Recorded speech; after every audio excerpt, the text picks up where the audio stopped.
Hello friends, welcome to the new fangle competition classes. दोस्तों, आप सभी का स्वागत है आपके अपने YouTube channel new fangle competition classes में। फ्रेंड्स, आज हम हमारा जो सीटेट का 7 जुलाई 2024 में पेपर हुआ था उस पेपर को डिस्कस करेंगे। यदि आप सीटेट की साइंस की प्रिपरेशन कर रहे हैं तो आप हमारे चैनल से जुड़ सकते हैं सब्सक्राइब बटन को दबाकर। हमारे चैनल पे साइंस की पूरी तरीके से प्रिपरेशन करवाई जाती है। आपको हमारे चैनल पे साइंस का सारा कंटेंट मिलेगा बहुत ही इजी लैंग्वेज में। प्लस आपको प्रीवियस ईयर के क्वेश्चंस मिलेंगे जो टॉपिक वाइज भी मैंने करवा रखे हैं और आपके पेपर वाइज भी करवा रखे हैं। यदि आप हमारे चैनल से जुड़ेंगे तो आपके साइंस में 25 अबव मार्क्स बहुत आराम से आ जाएंगे आउट ऑफ 30। इसलिए आपको अगर साइंस की अच्छी प्रिपरेशन करनी है तो जल्दी से सब्सक्राइब बटन को दबा दीजिए। चलिए स्टार्ट करते हैं आज का हमारा पेपर जो 7 जुलाई का है 2024 का। आज हम इसे सॉल्व करेंगे और इस पेपर को हम समझेंगे। आज हम बेसिकली जो क्वेश्चंस करेंगे बेटा वो करेंगे हमारे साइंस के कंटेंट की। ठीक है, पेडोलॉजी के लिए मैं एक अलग से क्लास लेके आऊँगी जिसमें हम पूरी की पूरी पेडोलॉजी आपकी अच्छे से डिस्कस करेंगे। ठीक है, चलिए स्टार्ट करते हैं। पहला क्वेश्चन बेटा इसके अंदर दिया हुआ है, which of the following characterize human circulatory system. हमें बताना है हमारे जो ये 4 ऑप्शन दिए हुए हैं इनमें से कौन सी बात हमारी ह्यूमन सर्कुलेटरी सिस्टम को सही घोषित करती है, यानी कि करेक्टराइज करती है। तो बेटा देखिए, जब हम ह्यूमन सर्कुलेटरी सिस्टम की बात करते हैं, ठीक है, तो हम किसकी बात करते हैं? हम बात करते हैं हमारे ब्लड फ्लो की। किसकी बात करते हैं हम? ब्लड फ्लो की। तो जब देखिए क्या होता है इसके अंदर हमारे ह्यूमन सर्कुलेटरी सिस्टम के अंदर, देखिए यहाँ पे क्या होता है, दिस आर योर लंग्स। ठीक है, यहाँ पे आपके लंग्स होते हैं और यहाँ पे आपका क्या होता है, यहाँ पे हार्ट होता है। ठीक है, ये मान के चलिए हार्ट होता है। ये हमारे हार्ट के 4 चैम्बर्स होते हैं, ऊपर एट्रिया होते हैं, नीचे वेंट्रिकल्स होते हैं। ठीक, तो आपके ये यहाँ से भी लंग्स जुड़ा होता है और यहाँ से भी लंग्स जुड़ा होता है। ठीक, अब देखिए क्या होता है हमारा, जब हम ह्यूमन सर्कुलेटरी सिस्टम की बात करते हैं तो क्या करते हैं, यहाँ से हमारा जो ये वाला लंग्स होता है, यहाँ से हमारा क्या होता है, ऑक्सीजनेटेड ब्लड हमारा कहाँ जाता है, हमारा ऑक्सीजनेटेड ब्लड जाता है हमारा हार्ट के अंदर।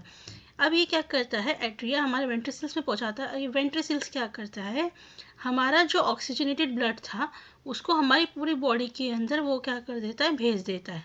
क्योंकि आपको पता है हमारे कोई भी बॉडी पार्ट को काम करने के लिए कैसे ब्लड की ज़रूरत है, ऑक्सीजनेटेड ब्लड की। हमारे को ऑक्सीजन की ज़रूरत है। तो क्या करता है ये एट्रिया, ये आपका वेंट्रिकल्स आपका जो ऑक्सीजनेटेड ब्लड था इसे क्या करता है, आपका पूरी बॉडी पार्ट्स के अंदर डिस्ट्रीब्यूट कर देता है। अब क्या है कि हमारे बॉडी पार्ट के अंदर ऑक्सीजनेटेड ब्लड आ गया, लेकिन हमारे बॉडी के अंदर जो डीऑक्सीजनेटेड ब्लड है उसको भी तो प्योरीफाई करना पड़ेगा।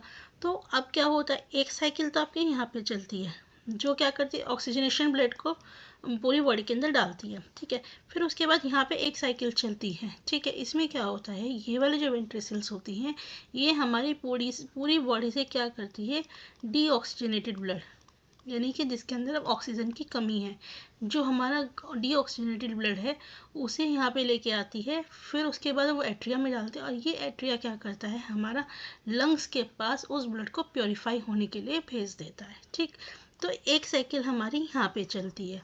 तो इसलिए हमारा जो ह्यूमन सर्कुलेटरी सिस्टम होता है उसको बेटा हम क्या बोलते हैं, डबल सर्कुलेशन सिस्टम। क्या बोलते हैं, डबल सर्कुलेशन सिस्टम। और क्योंकि ये क्लोज सर्किट में, देखिए एक साइकिल ये चल रही है, एक साइकिल ये चल रही है, तो इसलिए इसका आंसर हो जाता है क्लोज्ड डबल सर्कुलेशन। ठीक है, चलिए नेक्स्ट क्वेश्चन की तरफ चलते हैं। देखिए इसमें एक क्वेश्चन दे रखा है, a gender responsive pedology in science एंटेल्स। तो जब हम जेंडर रिस्पॉन्सिव पेडोलॉजी की बात करते हैं, यानी कि एक ऐसी हम पेडोलॉजी के बारे में बात करें कि जिसमें हमें क्या करना है, जेंडर को ध्यान में रखते हुए। ठीक है, आपको एक ऐसी पेडोलॉजी पढ़ानी है जो आपको जेंडर को ध्यान में रखना है। लेकिन जेंडर को ध्यान में कैसे रखना है कि आपको कुछ चीज़ों को इग्नोर करना है जब भी आप कराएंगे। पहले क्या चीज़ देखिए, जेंडर रिस्पॉन्सिव पेडोलॉजी का मतलब है वो पेडोलॉजी जिसके अंदर हम जेंडर के बेसिस पे कोई डिस्क्रिमिनेशन ना करें। ठीक है, जेंडर के बेसिस में कोई डिस्क्रिमिनेशन ना करें। तो एक जेंडर रिस्पॉन्सिव पेडोलॉजी क्या होती है? वो जहाँ पे हम जेंडर सेंसिटिव लैंग्वेज यूज़ करें। कैसी? Gender sensitive language. जैसे कि आपने देखा होगा पहले बैट्समैन लिखा जाता था, अब ये जो मैन वर्ड है, ठीक है, ये क्या है कि भाई आपके क्या जो बैटर है वो क्या एक मैन ही हो सकता है? नहीं, वो एक वीमेन भी तो हो सकती है।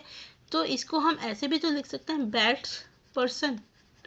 तो वाई टू स्पेसिफाई बैट्समैन? तो हमें क्या करना है, हमेशा जेंडर सेंसिटिव लैंग्वेज का यूज़ करना है, बैट्समैन ना यूज़ करके बैट्स पर्सन यूज़ करना है, क्योंकि ये पर्सन हमारा मेल भी हो सकता है और ये पर्सन हमारा फीमेल भी हो सकता है। इसी को चीज़ को हम बोलते हैं आपकी जेंडर सेंसिटिव लैंग्वेज। और क्या होता है? Engaging student in examining stereotypes. हमें क्या करना चाहिए, हमारे जो स्टूडेंट्स हैं उनको इस चीज़ पे ध्यान दिलवाना चाहिए, एंगेज करना चाहिए कि वो ये चीज़ देखें कि हमारे जो आसपास हैं वहाँ पे किसी तरह की कोई स्टीरियोटाइपिंग तो नहीं है। स्टीरियोटाइपिंग का मतलब होता है कि वो स्टीरियोटाइप का मतलब होता है कि किसी भी चीज़ को हम किसी भी पर्सन को ये कहना है कि आप इसी चीज़ के लिए बने और किसी चीज़ के लिए नहीं बने। जैसे कि फॉर एग्जांपल हमारे पहले ही धारणा थी हमारे देश के अंदर कि जो गर्ल्स हैं वो सिर्फ आर्ट साइड लेंगी, लेकिन जो बॉयज़ हैं वो साइंस ले सकते हैं। ऐसा माना जाता था कि जो गर्ल्स हैं वो साइंस नहीं कर सकती, ठीक है। तो इसको बोलते हैं स्टीरियोटाइपिंग। या फिर जैसे कहते हैं गर्ल्स घर के काम के लिए ही बनी है, वो बाहर का काम नहीं कर सकती, इसको बोलते हैं स्टीरियोटाइपिंग, ठीक है। तो हमें स्टूडेंट्स को एंगेज करना है ये देखने के लिए कि हमारे आसपास किसी टाइप का कोई स्टीरियोटाइपिंग तो नहीं हो रहा। Making gender based groups. देखिए बेटा, कभी भी हम जब पढ़ाते हैं पेडोलॉजी के अंदर तो ये हमेशा याद रखेंगे, हमें कभी भी जेंडर बेस्ड ग्रुप्स नहीं बनाने। क्यों नहीं बनाने? क्योंकि हम उस केस में हम क्या कर रहे हैं, हम डिफ्रेंशिएट कर देते हैं कि गर्ल्स ये कर सकती है, बॉयज़ ये नहीं कर सकते, या बॉयज़ ये काम कर सकते हैं, गर्ल्स ये नहीं कर सकती। तो हम कभी भी क्या करेंगे, जेंडर बेस्ड ग्रुप नहीं बनाएंगे। फॉर एग्जाम्पल आपने एक ग्रुप बनाया गर्ल्स का और आपने कहा कि आप टी कॉफ़ी चाय सर्व कीजिए और क्लास के अंदर, और आपने बॉयज़ को कहा आप बेंचेस को मूव कीजिए। तो आपने क्या करा, यहाँ पे एक स्टीरियोटाइपिंग कर दी कि जो गर्ल्स हैं वो बेंच को नहीं मूव कर सकती। तो हमें क्या करना है, हमें कभी भी जेंडर बेस्ड ग्रुप्स नहीं बनाने। तो ये ऑप्शन आपका गलत हो जाएगा। उसी तरीके से using differentiated instruction and assessment, हमारे को बेटा कभी भी डिफरेंशिएटेड इंस्ट्रक्शंस का यूज़ नहीं करना है यहाँ पे। क्यों नहीं करना? डिफरेंशिएटेड इंस्ट्रक्शन का मतलब यहाँ पे क्या कहना चाह रहे हैं ये, कि आपका ये कहना है कि गर्ल्स ये काम कर सकती हैं, बॉयज़ ये काम कर सकते हैं, यानी कि आपको एक जेंडर न्यूट्रल लैंग्वेज यूज़ करनी है। आपको ऐसा नहीं करना कि ये जेंडर ये काम कर सकता है, ये जेंडर ये काम नहीं कर सकता, या इस जेंडर को ये चीज़ करनी है। तो हमें डिफरेंशिएटेड इंस्ट्रक्शन का यूज़ नहीं करना, हमें सबको एक समान मानना है, सबको एक समान मान के सारी चीज़ों को करना है। तो इसका सही ऑप्शन होगा बेटा option number 4, A and B. Next question पे चलते हैं। The colour of flame depends on. देखिए अब यहाँ पे थोड़ा सा क्या था, जो हमारा बेटा कलर होता है फ्लेम का वो आपकी ये तीनों ऑप्शन पर ही डिपेंड करता है, नेचर पे भी, ऑक्सीजन पे भी, टेम्परेचर पे भी, ठीक है। लेकिन अब यहाँ पे हमें तीनों ऑप्शन नहीं दिए हुए, तो जो हमारा सीटेट वाले थे, सीबीएसई वाले थे, उन्होंने क्या करा है, इसका जो ऑप्शन नंबर 4 है यानी कि ए और बी, इन दोनों को सही माना है, ठीक है। तो बेटा हमारा जो कलर होता है फ्लेम का वो हमारा वैसे तीनों चीज़ों पे डिपेंड करता है। यदि क्वेश्चन दोबारा आता है कभी फ्यूचर में और अगर आपके तीनों ऑप्शन दिए हुए हों तो आप तीनों के साथ ही जाएंगे, और अगर इस तरीके से ऑप्शन दिए हुए हों तो आपका बेटा ऑप्शन होगा नेचर। नेचर पे डिपेंड करता है, जैसे कि जो हमारे हाइड्रोकार्बन फ्यूल है वो ब्लू भी हो सकते हैं और रेड भी हो सकते हैं, ठीक है। ऑक्सीजन पे डिपेंड करता है और आपका टेम्परेचर पे भी डिपेंड करता है। हमारे अकॉर्डिंग सीटेट के अकॉर्डिंग क्या है अभी option number A and B. चलिए नेक्स्ट क्वेश्चन की तरफ चलते हैं। ये हमारा नेक्स्ट क्वेश्चन बेटा पेडोलॉजी का क्वेश्चन है, इसे हम पेडोलॉजी में डिस्कस करेंगे। चलिए हमारा नेक्स्ट क्वेश्चन है which of the following statement is a true, ठीक है। Self pollination take place only in bisexual flower, bisexual flower can pollinate both by self and cross pollination, ठीक है। तो देखिए बेटा यहाँ पे क्या है, सबसे पहले समझिए कि सेल्फ पॉलिनेशन होता क्या है। ठीक, तो देखिए सेल्फ पॉलिनेशन क्या होता है, जिसमें हमारा पॉलन ग्रेन का ट्रांसफ़र होता है। ठीक है, पॉलन ग्रेन का ट्रांसफ़र होता है कहाँ से कहाँ तक, या तो सेम फ्लावर में या फिर डिफरेंट फ्लावर में, बट प्लांट जो होगा वो सेम रहेगा। समझे बात को? मैंने क्या बोला कि एक ही प्लांट के अंदर यदि पॉलन का जो ट्रांसफ़र है या तो सेम फ्लावर के अंदर हो जाए या फिर डिफरेंट फ्लावर्स के अंदर हो जाए, तो उसको हम बोलते हैं सेल्फ पॉलिनेशन। अब जब हमारा अब हमारे दो तरह के फ्लावर्स होते हैं, बाइसेक्सुअल फ्लावर्स और यूनिसेक्सुअल फ्लावर्स। ठीक, बाइसेक्सुअल फ्लावर्स बेटा वो होते हैं, बाई मतलब दो, यानी कि ऐसे फ्लावर्स जिनके अंदर दोनों पार्ट हैं, मेल पार्ट भी है और फीमेल पार्ट भी है। और यूनिसेक्सुअल फ्लावर्स वो होते हैं जिनके अंदर सिर्फ एक पार्ट होगा, या तो मेल पार्ट होगा या फीमेल पार्ट होगा। यहाँ तक बात समझ में आई? तो अब इन्होंने कहा है कि सेल्फ पॉलिनेशन जो होता है वो केवल बाइसेक्सुअल फ्लावर्स में होता है। नहीं बेटा, ये आपका यूनिसेक्सुअल फ्लावर में भी हो सकता है। कंडीशन क्या है कि वो आपका सेम प्लांट पे होने चाहिए फ्लावर्स। ठीक है, तो आपका ए तो जो हो गया वो गलत हो गया। Bisexual can flowers can pollinate both by self and cross pollination, ये बात बिल्कुल सही है। हमारे जो बाइसेक्सुअल फ्लावर्स होते हैं वो पॉलिनेट कर सकते हैं सेल्फ भी, यानी कि आपस में भी कर सकते हैं, या क्रॉस भी कर सकते हैं, यानी कि इसका जो स्टिग्मा से है, एंथर से जो है आपका, वो किसी और फ्लावर पे जाके बैठ जाए तो आपका तब भी यहाँ पे रिप्रोडक्शन हो सकता है। तो इसका जो ऑप्शन होगा ऑप्शन नंबर 3 होगा। नेक्स्ट क्वेश्चन हमारा पेडोलॉजी का क्वेश्चन है, इसे पेडोलॉजी में डिस्कस करेंगे। ये बेटा आपका आता है नेक्स्ट क्वेश्चन आपका ऑब्जर्वेशन और इन्फ्रेंसेस का। ठीक है, अब आपको बताना है कौन सा ऑब्जर्वेशन है और कौन सा इन्फ्रेंसेस है। देखिए पहला क्या है, A metal oxides are basic in nature. अब मुझे एक बात बताइए, कोई भी चीज़ है वो एसिडिक है या बेसिक है, वो आपको कोई चीज़ एक्सपेरिमेंट करने के बाद ही तो पता चलेगी। आपको जब रिजल्ट मिलेगा, ठीक है, इन्फ्रेंस का मतलब हो गया रिजल्ट, तभी तो आप बता पाएंगे कि वो क्या है, बेसिक है या एसिडिक है या कौन सी चीज़ बेसिक है। तो ये क्या हो गया, हमारा इन्फ्रेंस हो गया। Air expends on heating.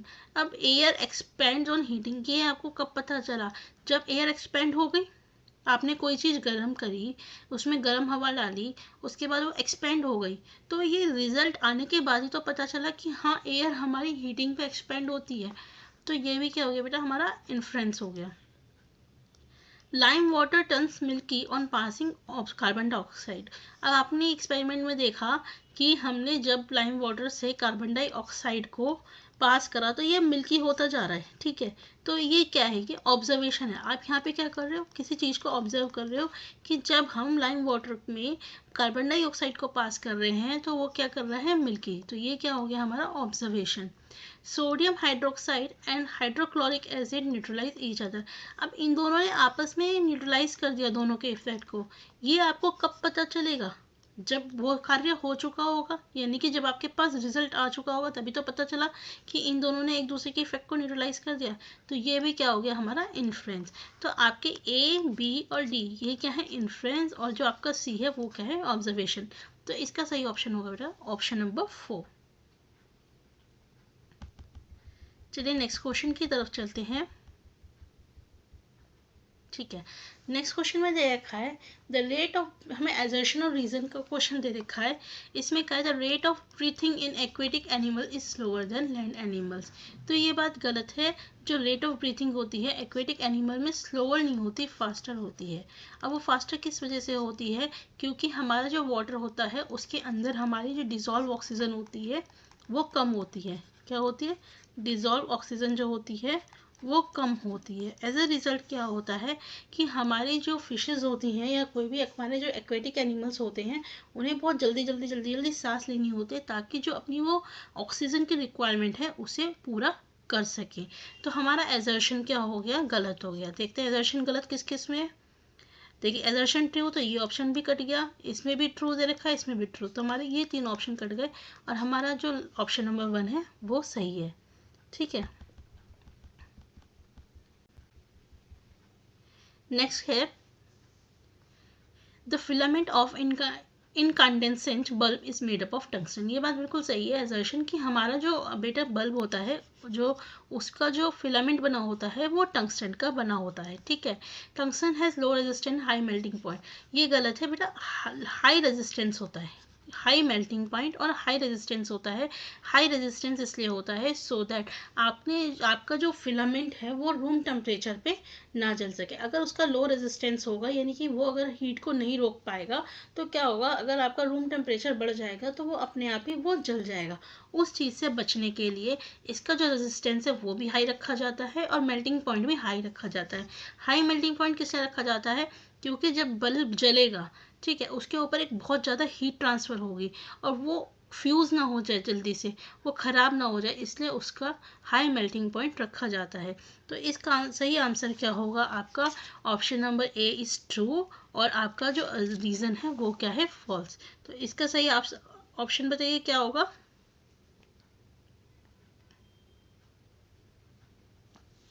Option number 4, A is true and R is false. चलिए नेक्स्ट क्वेश्चन की तरफ चलते हैं। An odometer in a car measures, ये याद रखिएगा, जो ऑडोमीटर है कार के अंदर या किसी भी चीज़ के अंदर, वो किसके लिए यूज़ होता है, distance travelled by the car. जो भी हमारा व्हीकल है उसके द्वारा डिस्टेंस कितना ट्रेवल किया गया, उसको मेजर करने के लिए हम किसका यूज़ करते हैं, ऑडोमीटर का। ये हमारा नेक्स्ट क्वेश्चन जो है ये पेडोलॉजी का क्वेश्चन है। ठीक है, नेक्स्ट क्वेश्चन है, it is recommended that acid should be added to water for diluting. ऐसा कहा जाता है कि हमें पानी के अंदर एसिड मिलाना चाहिए, ना कि एसिड के अंदर पानी। रीज़न कहा गया है क्योंकि जो डाइल्यूशन है एसिड का वो हाईली क्या है, एक्सोथर्मिक रिएक्शन है। ये दोनों ही बातें हमारी क्या हैं, सही है। यदि आप एसिड के अंदर पानी मिलाएंगे तो क्या होगा, एकदम से बहुत ज़्यादा हीट जनरेट होगी, वहाँ पे क्या बोल सकते हैं, ब्लास्ट भी हो सकता है। इसलिए कहा जाता है कि हमें हमेशा वाटर के अंदर एसिड को मिलाना चाहिए, ना कि एसिड के अंदर वाटर को। चलिए नेक्स्ट क्वेश्चन की तरफ चलते हैं। नेक्स्ट क्वेश्चन हमारा पेडोलॉजी का क्वेश्चन है, इसे पेडोलॉजी की क्लास में करेंगे। ओके, अब हमें यहाँ पे दिया हुआ है आपका क्या, एक हमारा एलिमेंट है ए जिसका एटॉमिक नंबर 13, एक बी जिसका एटॉमिक नंबर 17। ठीक है, जब हम इसको डिस्ट्रीब्यूट करते हैं तो हमारा क्या आएगा, 2 8, लास्ट के शेल में कितना बचा, 3। इसका क्या आएगा, 2 8 7, तो लास्ट के शेल में कितना है आपका 7। इसको क्या है, ये 3 दे सकता है तो 3 पॉजिटिव, और इसको 1 चाहिए तो -1। ठीक है, 1 माइनस, तो हम क्या कह सकते हैं, a + 3 आपका b क्या है, माइनस। ठीक है, तो आपको पता है इसकी पावर इसके पास आ जाती है और इसकी पावर इसके पास, तो हमारा बेटा क्या बनेगा, कंपाउंड AB3। तो आपका सही ऑप्शन क्या होगा, AB3। ये भी हमारा पेडोलॉजी का क्वेश्चन है। ठीक है, यहाँ पे देखिए कहा गया है क्वेश्चन में, which of the following factors are responsible for the generation and flow of wind. Wind के फ्लो के लिए इनमें से कौन से फैक्टर रेस्पॉन्सिबल होते हैं। पहले ये समझिए कि विंड आती किस वजह से है। हमारी देखिए, जब हमारी जो यह धरती है, ठीक है, ये अर्थ है और ये ओशन है। ठीक है, अब जो हमारी धरती होती है उस पर टेम्परेचर बढ़ने की वजह से जो हमारी एयर होती है, यहाँ की जो एयर होती है क्या होती है, वो ज़्यादा गर्म होती है कंपैरेटिवली टू ओशन, क्योंकि यहाँ पे क्या है, पानी है। ठीक है, तो अब क्या होगा, यहाँ की जो हीट है वो ज़्यादा गर्म है, और हमने पढ़ा है हमारी जब कभी भी एयर गर्म होती है तो वो क्या करती है, वो ऊपर जाती है। ठीक है, राइज होती है, एक्सपेंड होती है। तो अब क्या करेगी, ये जो एयर है हमारी ये ऊपर चली जाएगी। अब ये ऊपर जाएगी तो सीधी सी बात है, इसकी खाली जगह को कौन भरेगा, ये पानी भरेगा, यानी कि यहाँ की जो एयर है वो भरेगी। तो वो एयर क्या करेगी, यहाँ से अपनी अपनी जगह से यहाँ इस तरफ आएगी। ठीक है, इसी तरीके से हमारा क्या होता है, विंड बनती है। जो गर्म हवा होती है वो ऊपर जाती है, वो यहाँ पे आ जाएगी फिर, और फिर यहाँ की जो ठंडी हवा है वो यहाँ पे जाएगी। इस तरीके से साइकिल चलती जाएगी और आपकी विंड बनती जाएगी। तो आप बताइए कि विंड के फ्लो के लिए कौन कौन सी चीज़ें आपकी रिस्पॉन्सिबल होती हैं? Uneven heating on earth and uneven heating on ocean. Distance और ग्रेविटेशन से हमें कोई फर्क नहीं पड़ता। तो इसका ऑप्शन क्या होगा? Option number 4, A and B. Next question की तरफ चलते हैं। ठीक है, नेक्स्ट क्वेश्चन में कहा गया है the ceiling of cinema hall and concert halls are generally curve. जो सिनेमा हॉल्स होते हैं और आपके कंसर्ट हॉल्स होते हैं, उनकी जो सीलिंग्स होती हैं उन्हें कर्व बनाया जाता है। वो किस लिए बनाया जाता है? ताकि हमारी जो साउंड वेव्स हैं वो स्ट्राइक होने के बाद सभी डायरेक्शन में हमारी क्या हो? रिफ्लेक्ट करें। ये बात दोनों ही सही है, इसका एजर्शन भी सही है और रीज़न भी सही है। ये आपका इंडिकेटर वाले चैप्टर से क्वेश्चन है। ठीक है, ये आपको याद करने वाली चीज़ें हैं, आपको याद करनी पड़ेंगी। ठीक है, टर्मरिक को जब हम किसी भी एसिड के अंदर डालते हैं तो उसमें कोई चेंज नहीं आता, लेकिन अगर हम बेस में डालते हैं तो आप बताइए कौन सा कलर आता है? आपने देखा होगा जब कभी भी आपके हल्दी लग जाती है कपड़ों में, ठीक, उसके ऊपर जब आप साबुन लगाते हैं, साबुन क्या होता है? हमारा बेस होता है। साबुन लगाने पे वो फ़ौरन कौन से कलर में चेंज हो जाता है? आपका रेडिश कलर में चेंज हो जाता है। ठीक है, तो आपको पता है कि जब कभी भी हमारे टर्मरिक के ऊपर बेस लगाया जाता है तो वो कैसा हो जाता है? हमारा रेडिश कलर का हो जाता है। ठीक, चाइना रोज़ हमारा बेस के अंदर ग्रीन कलर देता है, फिनोल्फ्थालीन हमारा एसिड के अंदर कलरलेस होता है और मिथाइल ऑरेंज हमारा ऑरेंज देता है एसिड के अंदर। तो हमारा ऑप्शन नंबर 2 सही होगा। चलिए नेक्स्ट क्वेश्चन की तरफ चलते हैं।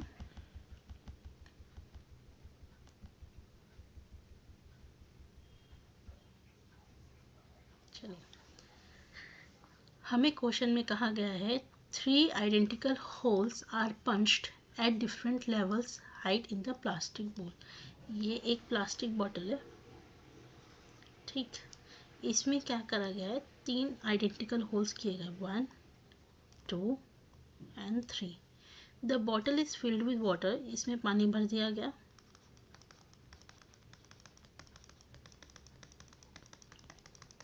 हमें बताना है कौन सी बात सही है। Water from lowest holes come out with the greatest force. Okay, water from the highest holes come out with the greatest force. Water from all holes come out with the equal force. Water from the lowest hole falls at. ठीक है, देखिए आपको पता है हमारा नीचे pressure सबसे ज़्यादा होता है। ठीक है, इस पॉइंट पे प्रेशर ज़्यादा होता है, इस पे कम और इस पे इससे भी ज़्यादा कम। जितना हम डेप्थ में जाते हैं हमारा प्रेशर ज़्यादा होता है। जब हमारा प्रेशर ज़्यादा होगा तो सीधी सी बात है इस पॉइंट से जो पानी निकलेगा वो भी सबसे ज़्यादा फोर्स के साथ निकलेगा। ठीक, जो इस पॉइंट से निकलेगा वो उससे भी कम फोर्स के साथ निकलेगा और जो इस पॉइंट पे निकलेगा वो भी इससे भी कम फोर्स से निकलेगा। अब जब फोर्स ज़्यादा होगा तो सीधी सी बात है हमारा जो इस वाले पॉइंट पे जो पानी होगा जो निकलेगा वो ज़्यादा दूरी पे जाके गिरेगा। ठीक है, तो इसका सही ऑप्शन आंसर होगा बेटा। अब आप देखिए water from the lowest holes come with the greatest force. तो ऑप्शन नंबर ए कहाँ पर है हमारा? A and D. और लोएस्ट होल से सबसे ज़्यादा मैक्सिमम डिस्टेंस पे गिरता है। आपको यहाँ क्या याद रखना है कि हमारा जो प्रेशर होता है हाइट के साथ कम होता चला जाता है और जितना हम डेप्थ में जाते हैं वो प्रेशर हमारा बढ़ता चला जाता है। चलिए नेक्स्ट क्वेश्चन की तरफ चलते हैं। ये भी हमारा पेडोलॉजी का क्वेश्चन है। चलिए ये वाला क्वेश्चन देखते हैं। इस क्वेश्चन में कहा गया है an object floats with 1/4 part of its volume outside the liquid. एक ऑब्जेक्ट है, ठीक है, ये लिक्विड है। अब इसका 1/4 हिस्सा ये वाला, ये चीज़ 1/4 यही है। ठीक है, ये हिस्सा बाहर है। When put in liquid A, जब हमने लिक्विड ए में रखा, and 3/4 part of its volume outside the liquid when liquid B. और जब मैंने इस लिक्विड बी में रखा इसको, तो अब क्या हुआ, इसका 3/4 हिस्सा अब वो बाहर है। ठीक। विच of the following statement is true? ये ए लिक्विड है, ये बी लिक्विड है। आपको बताना है इसमें से कौन सा स्टेटमेंट ट्रू होगा। The densities of liquid can not be compare on the basis of above information. सही बात है। देखिए हम डेंसिटीज को नहीं बता सकते, क्योंकि डेंसिटी के केस में क्या होता है कि यदि या तो कोई ऑब्जेक्ट आपका फ्लोट करेगा कंप्लीटली, या फिर वो आपका डूब जाएगा। ठीक। कंपेयर नहीं कर सकते कि किसकी डेंसिटी ज़्यादा है या फिर किसकी कम है। Density of liquid A is greater than density of liquid B. Both liquids have same density. ठीक है। Density of liquid B is greater than density of liquid A. Okay, D सारा हमारे को डेंसिटी के टर्म्स में ही दे रखा है। तो इस केस में एक चीज़ समझिए, हमें यह पता है कि अगर इसकी डेंसिटी ज़्यादा होगी तो ये ज़्यादा डूबेगा, और अगर कम होगी तो कम डूबेगा। तो सीधी सी बात है, अगर हमारा ये जो हमारा ऑब्जेक्ट है, ठीक, ये बात को समझिए, ये वाला ऑब्जेक्ट हमारा इस लिक्विड के अंदर ज़्यादा डूब रहा है, तो किसकी डेंसिटी ज़्यादा रही होगी? इसकी ज़्यादा रही होगी, और इसकी तो कम रही होगी, तभी तो इसके अंदर डूब रहा है। ठीक। अब यही ऑब्जेक्ट हमारा इसके अंदर कम डूब रहा है, और क्या है इसकी इस तो सीधी सी बात है कि इसकी डेंसिटी हमारी क्या रही होगी? ज़्यादा रही होगी इसकी उसे ऑब्जेक्ट से। तो सीधी सी बात है, जब हमारा ये सेम ऑब्जेक्ट है, ठीक है, और हमारे इस ऑब्जेक्ट के अंदर ये डूब रहा है ज़्यादा, इसके अंदर कम डूब रहा है, तो डेंसिटी किसकी ज़्यादा रही होगी? इस डेंसिटी बी की। तो हमारा ऑप्शन नंबर क्या होगा? 4 सही रहेगा। Density of liquid B is greater than density of liquid A. देखिए ऑब्जेक्ट तो हमारा सेम है ना दोनों केस में। ठीक। तो अब इस केस में ज़्यादा डूब रहा है, इस केस में कम डूब रहा है। तो ज़्यादा डूब रहा है तो सीधी सी बात है इसकी डेंसिटी कम है, तभी तो ज़्यादा डूब रहा है। और अगर इसमें कम डूब रहा है तो इसका मतलब इसकी डेंसिटी ज़्यादा है, तभी तो उसने उसको डूबने नहीं दिया ज़्यादा। तो हमारा डेंसिटी क्या है? बी की ज़्यादा है। किससे? डेंसिटी ए से। चलिए नेक्स्ट क्वेश्चन की तरफ चलते हैं। पेडोलॉजी का क्वेश्चन। ठीक है, हमें बताना है कि इनमें से कौन सी चीज़ क्या है हमारी फर्टिलाइज़र और पेस्टिसाइड के यूज़ से फ़र्क नहीं पड़ता। तो देखिए सॉइल इरोजन, इरोजन का मतलब होता है सॉइल का बह जाना। ठीक है। तो सॉइल इरोजन हमारे इनमें से एक ऐसा फैक्टर है जिसका आपका फर्टिलाइज़र और पेस्टिसाइड से कोई लेना देना नहीं है। बाकी जितने भी हैं, बायोमैग्निफिकेशन, यूट्रिफिकेशन, नाइट्रिफिकेशन, सभी हमारे पेस्टिसाइड से फ़र्क पड़ता है। यदि हम इनका एक्सेसिव यूज़ करेंगे तो ये क्या करते हैं? ऑर्गेनिज्म को नुकसान पहुंचाते हैं। ठीक है। बायोमैग्निफिकेशन भी, यूट्रिफिकेशन भी और नाइट्रिफिकेशन भी। नाइट्रिफिकेशन आप सभी को पता है, जब हम अमोनिया का नाइट्रेट्स में कन्वर्ट करते हैं तो उसे नाइट्रिफिकेशन कहते हैं। ठीक है। यूट्रिफिकेशन में क्या होता है कि ऑर्गेनिज्म में जो हमारे पानी में रहने वाले ऑर्गेनिज्म हैं, यदि उनको बहुत ज़्यादा फर्टिलाइजर्स और पेस्टिसाइड्स मिलेंगे तो वो अपने आप को स्टेबल नहीं कर पाएंगे। एज अ रिजल्ट उनकी डेथ हो सकती है। बायोमैग्निफिकेशन में होता है कि हम ऑर्गेनिज्म के किसी टिश्यूज़ के अंदर, ठीक है, आप क्या करें, किसी भी केमिकल्स की या सब्सटेंस की जब मात्रा को बढ़ा देते हैं तो उसे बायोमैग्निफिकेशन कहते हैं। तो अगर आप ज़्यादा यूज़ करेंगे तो उस चीज़ की जो मात्रा है वो बढ़ जाएगी। तो कहने का मतलब ये है कि आपके इन तीनों ही केस में क्या है, फर्टिलाइजर्स और पेस्टिसाइड्स का यूज़ होता है। सॉइल इरोजन में आपका इनका यूज़ नहीं होता।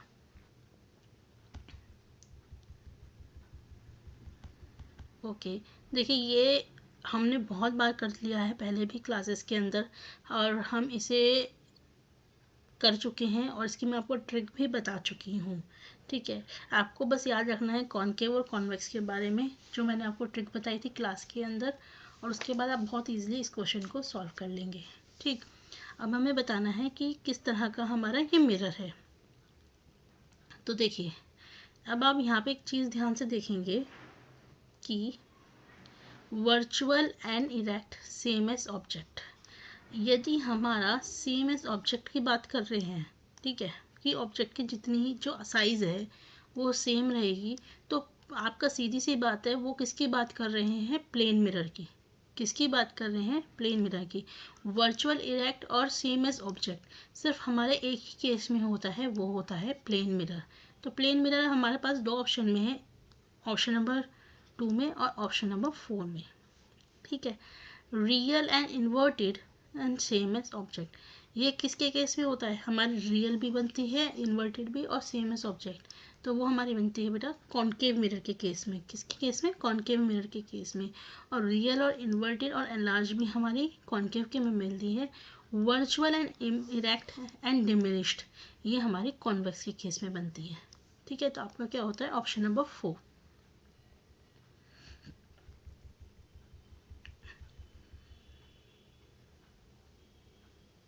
Okay.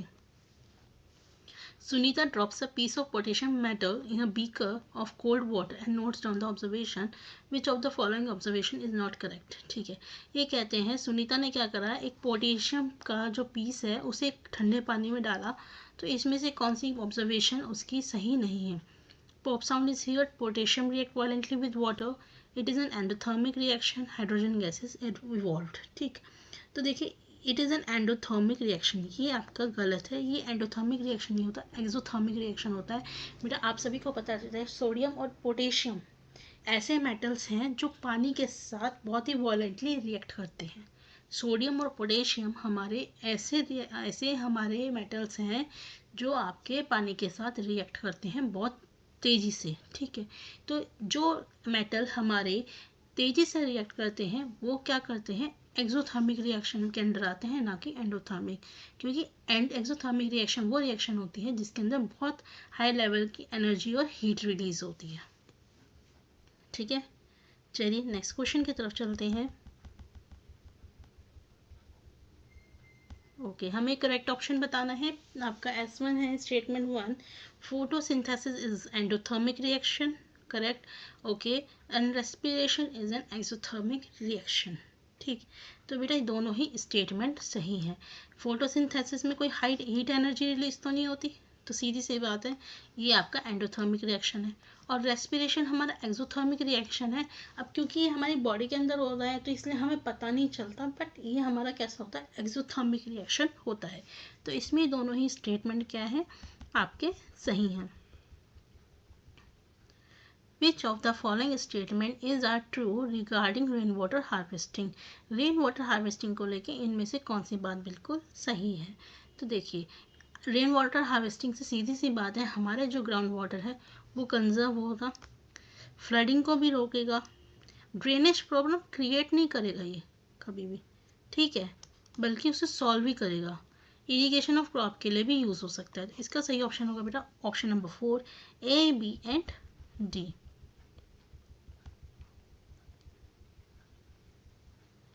ओके, ये हमारा आपका पेडोलॉजी का क्वेश्चन है, क्वेश्चन नंबर 88।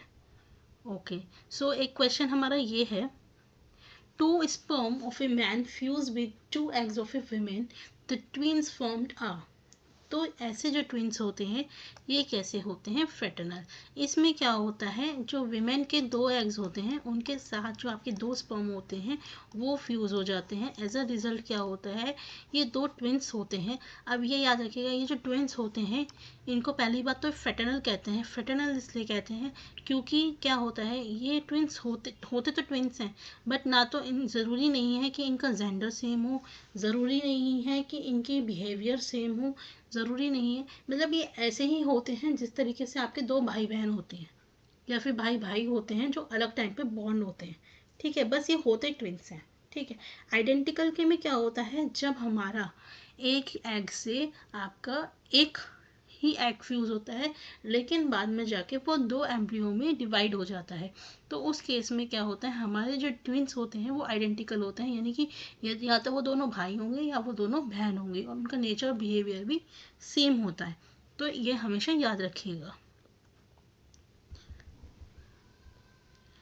ये हमारा लास्ट क्वेश्चन है। हमने इसके बाद जो हमारे 7 जुलाई के पेपर के क्वेश्चंस थे वो सभी कवर कर लिए हैं। साइंस के पेडोलॉजी के हम अलग से क्लास में करेंगे। तो हमारा ये लास्ट क्वेश्चन है आज का, विच of the following statement is not true regarding conduction of heat?